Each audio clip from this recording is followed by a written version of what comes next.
हर की पौड़ी और कुंभ क्षेत्र सिर्फ एक पर्यटन स्थल नहीं है, ये 150 करोड़ हिंदुओं की आस्था और देवत्व का केंद्र है। जहाँ माँ गंगा की पूजा होती है, जहाँ कुंभ जैसे दिव्य आयोजन होते हैं, वहाँ अगर किसी की आस्था ही नहीं तो उसे घुसने की हिम्मत नहीं करनी चाहिए। जिसकी श्रद्धा भगवान में नहीं, गंगा में नहीं, देवताओं में नहीं, वो यहाँ आकर क्या करेगा। आज पूरी दुनिया में सनातन संस्कृति के खिलाफ नफरत फैलाने की कोशिश हो रही है और इंटेलिजेंस इनपुट साफ इशारा कर रहे हैं कि 2027 अर्ध कुंभ से पहले खतरे बड़े हैं। अगर किसी गैर हिंदू ने यहाँ घुसकर कोई अनहोनी कर दी तो उसका दोष हिंदू समाज पर आएगा और देश का माहौल खराब होगा।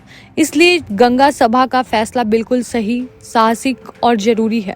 देवभूमि की पवित्रता, सुरक्षा और गरिमा से कोई समझौता नहीं हो सकता है। जिनकी आस्था है उनके लिए द्वार खुले हैं और जिनकी आस्था नहीं उनके लिए साफ संदेश है, यहाँ आने की जरूरत नहीं। ये स्थान सिर्फ श्रद्धालुओं के लिए, बाकी सबके लिए सख्त नो एंट्री।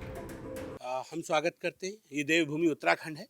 देवभूमि उत्तराखंड 150 करोड़ सनातन प्रेमियों की आध्यात्मिक राजधानी है और हम सब जानते हैं कि अब धार्मिक आयोजन हरिद्वार जो धर्म नगरी है उसमें होने जा रहा है।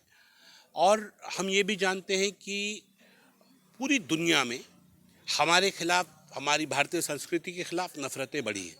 इस तरह के धार्मिक आयोजन में कोई भी मिसहैपनिंग हो सकती है, ऐसी संभावनाएं, ऐसे इनपुट्स इंटेलिजेंस ब्यूरो की तरफ से, अलग अलग जो एजेंसीज हैं उनकी तरफ से आए हैं।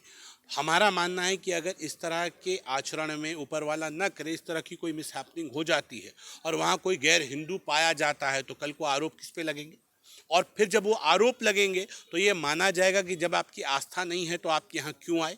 देश का माहौल ख़राब होने की संभावना रहती है। तो अगर ये कहा जाता है कि जिन स्थानों पर देवी देवता विराजमान हैं, जो हमारे धार्मिक स्थान हैं, जिन लोगों की आस्था न हो वो ना आए। तो जिनकी आस्था माँ गंगा पर नहीं है उनका वहाँ क्या काम, जिनकी आस्था भगवान पर नहीं है, जिनकी आस्था देवी देवताओं पर नहीं है, तो मुझे लगता है उनको नहीं आना चाहिए। और अगर उसके बावजूद कोई नासमझी में ना आ जाए इसलिए सचेत किया जा रहा है, कोई जानबूझकर आता है और कोई मिसहैपनिंग हो जाती है तो उसकी जिम्मेदारी बनती है। तो मुझे लगता है कि देवभूमि का देवत्व भी बचाना है और चीज़ों को सुरक्षित रखना है। तो सरकारें और जो गंगा सभा है उसका निर्णय बहुत स्वागत योग्य है। और मैं तो ये कहता हूँ कि जिसकी आस्था ना हो, माँ गंगा पर आस्था ना हो, देवभूमि पर आस्था ना हो, देवी देवताओं पर आस्था ना हो, उसे नहीं आना चाहिए, किसी कीमत पर नहीं आना चाहिए। हम ऐसे हर फैसले का स्वागत। जन खबर के लिए मोनू राजपूत की रिपोर्ट।